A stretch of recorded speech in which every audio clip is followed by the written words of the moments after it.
आज एक बार फिर से मैं आप सभी साधक और दर्शकों के लिए आसाम की अति गुप्त और प्राचीन साधना लेकर के हाजिर हुआ हूँ। वैसे ये साधना गुरु दीक्षित साधक को ही दी जाती हैं और हर एक साधक के लिए ये साधना नहीं दी जाती है। जो साधक साधना के योग्य होता है उसी को ही केवल ये साधना दी जाती है। तो काफ़ी साधक और दर्शक बोल रहे थे कि गुरुजी, जो तार पत्र से आप साधना दे रहे हैं उस साधना के ऊपर पूरा वीडियो बनाएं। तो आज मैं आप लोगों के लिए एक नहीं 3 साधना के विषय में बताऊंगा। जो भी साधना आप लोग करना चाहें वो आप मुझसे संपर्क कर सकते हैं, वो साधना आप लोगों को करा दी जाएगी। ये अति गुप्त और प्राचीन और घातक साधनाएं हैं। साधना करने से पहले आप लोग एक चीज़ को अच्छे से सोच लें। हमारा आप लोगों से किसी भी तरीके का लेना देना नहीं है। हम केवल जानकारी उद्देश्य से ही ये साधना आप लोगों को देंगे। इससे किसी भी तरीके का फ़ायदा या नुकसान होता है उसके स्वयं जिम्मेदार आप ही रहेंगे, क्योंकि ये साधना अति गुप्त और ख़तरनाक साधना है। इस साधना की जिम्मेदारी हम बिल्कुल नहीं लेंगे, क्योंकि हम सभी साधक और दर्शकों से मना करेंगे कि ये साधना आप लोग ना करें। आप अगर करेंगे भी तो आप अपनी इच्छा अनुसार कर सकते हैं।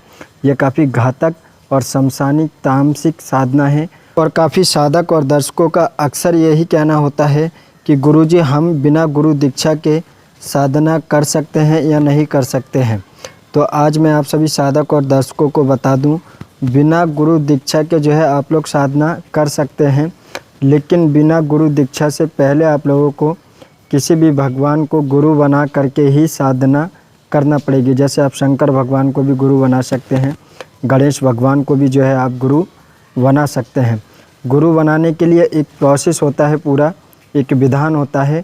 उस विधान से आपको एक विशेष क्रिया करना पड़ती है और क्रिया करने के बाद में आपको हाथ में जल लेकर के वचन लेना, वचन की तरह उनसे प्रार्थना करना पड़ती है और फिर आप लोग जो है गुरु दीक्षा उनसे प्राप्त हो जाती है। उसके बाद में आप जो है कोई भी साधना कर सकते हैं। काफ़ी साधक और दर्शक ये भी बोलते हैं कि गुरु की माला से ही साधना जो है सफलता प्राप्त होती है, और जब गुरु दीक्षा के समय एक माला देते हैं, उस माला के ज़रिए से ही, केवल उस माला के ज़रिए से ही साधना में सफलता प्राप्त नहीं होती है। ये मैं आप लोगों को बता दूं। केवल आप लोग सोचते होंगे कि माला के ज़रिए से ही हमें जो है साधना में सफलता मिल जाएगी, शक्ति आकर के खड़ी हो जाएगी। ऐसा कुछ नहीं है। केवल गुरु की बातों को अच्छे से याद रखें। जैसा विधान बताया गया है आप लोगों को वैसा ही विधान करना है। साधना करते समय किसी भी तरीके का भय या कोई भी तरीके का सोच विचार आपके दिमाग में नहीं होना चाहिए। पूरा ध्यान आप लोगों का साधना में ही होना चाहिए। गुरु की दी हुई माला टूट सकती है, लेकिन गुरु ने जो अपने मुख से जो विधान बताया है वो कभी भी नहीं टूट सकता और एकदम रियल विधान होता है। तो उसी तरीके से आज जो मैं आप लोगों को 3 साधना दे रहा हूँ। सबसे पहली जो साधना है उस साधना को अंकोल के वृक्ष के नीचे किया जाता है। यह अंकोल के वृक्ष के नीचे साधना को किया जाता है। इसमें कोई भी मंत्र जाप करना नहीं पड़ता है। केवल 3 दिन की ये साधना है और इसमें क्या है, 8 प्रकार की मिट्टी ला करके एक पुतला बनाया जाता है। उस पुतले के ऊपर एक विशेष क्रिया की जाती है और क्रिया करने के बाद में ब्रह्म राक्षस जागृत होकर के आपके सामने जो है खड़ा हो जाता है और खड़ा होने के बाद में जो है आप उससे वचन ले सकते हैं। इसमें मांस मदरे का भोग लगता है, जैसे कि 2-3 टुकड़े बकरे का मांस हो गया, 2-3 टुकड़े मुर्गे का मांस हो गया। एक मछली लगती है। जो आसाम में क्रिया की जाती हैं या साधना की जाती हैं उन सभी क्रियाओं में एक मछली का सबसे ज़्यादा यूज किया जाता है और वो मछली है सिंगी मछली। सिंगी मछली का ही भोग जो है साधना में देते हैं। आप इस साधना के ज़रिए से कोई भी कार्य जो है बहुत ही आसानी से कर सकते हैं। मारन, उच्चाटन, लिफ्टिंग, शिफ्टिंग, पर्ची, दरबार जैसी कार्य भी जो है आप इससे कर सकते हैं। अब हमारी जो दूसरी साधना है, सभी साधक सभी दर्शक शमशान तो गए होंगे, कभी कोई ना कोई ख़त्म होता है तो आप लोग शमशान तो अधिकतर जाते ही हैं या फिर गए ही होंगे। और उस समय आप लोगों ने देखा होगा जैसे शनिवार के दिन जब कोई ख़त्म हो जाता है, महिला या फिर कोई पुरुष, तब जगह जगह कुछ ऐसे तांत्रिक होते हैं जो अपने शिष्य को ला करके उस जगह बुला करके एक विशेष क्रिया कराते हैं शिष्य से। जैसे कि एक मिट्टी के कुंडे के अंदर 5 रंगी मिठाई, भूत प्रेत, जिन्न, खबीस दाना क्रीम श्रृंगार का सारा सामान उसके अंदर मिलेगा, मदिरा होगी, मांस होगा, देसी शराब वगैरह सब कुछ रख करके उस क्रिया को जो है वो लोग करके उसी दिन रात्रि में चले जाते हैं। तो इसे बोलते हैं भूत या फिर चुड़ैल को जागृत करना और सिद्ध करना। ये इसी प्रोसेस से जो है सिद्ध किया जाता है। और इसमें क्या है, इस क्रिया को करने के बाद में कुछ भोग इसमें लगता है और चंडी देवी का जो है पूजन किया जाता है।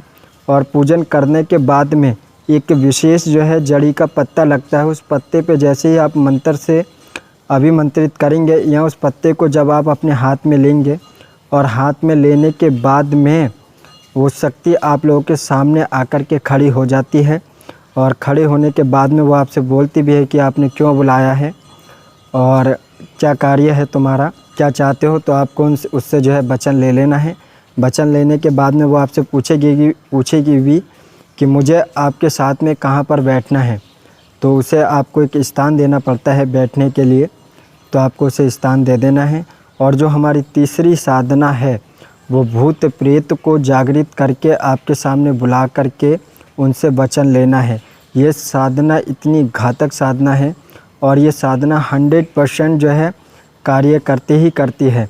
क्योंकि आप लोगों को पता है ये 3 साधना में ताड़ पत्र से ही आप लोगों को दे रहा हूँ। और ताड़ पत्र की जो भाषा होती है वो पांडुलिपि में होती है और असमिया भाषा में जो है पांडुलिपि लिखी हुई होती है। तो सभी साधक सभी दर्शक ये साधना लेना चाहते हैं वो हमसे संपर्क कर सकते हैं।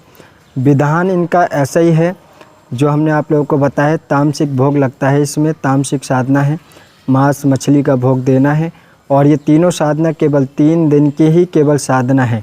तीनों में से जो भी साधना करना चाहते हैं तो आप हमसे जो है संपर्क कर सकते हैं। केवल वही साधक और दर्शक संपर्क करना जो केवल साधना करना चाहते हैं। जानकारी के लिए आप लोग बिल्कुल फ़ोन ना करें, क्योंकि ये इतनी घातक साधना है, इसकी जिम्मेदारी केवल आपके ही रहेगी।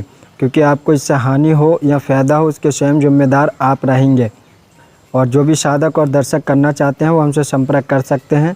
साधना की जो दान राशि है, एक साधना जो भी आप लेंगे उसकी दान राशि केवल 2100 रुपये है। 2100 रुपये में आपको एक साधना दी जाएगी, पूरा विधान दिया जाएगा। साधना जब आप करेंगे तो आपसे वीडियो कॉल के माध्यम से आपको मार्गदर्शन भी किया जाएगा।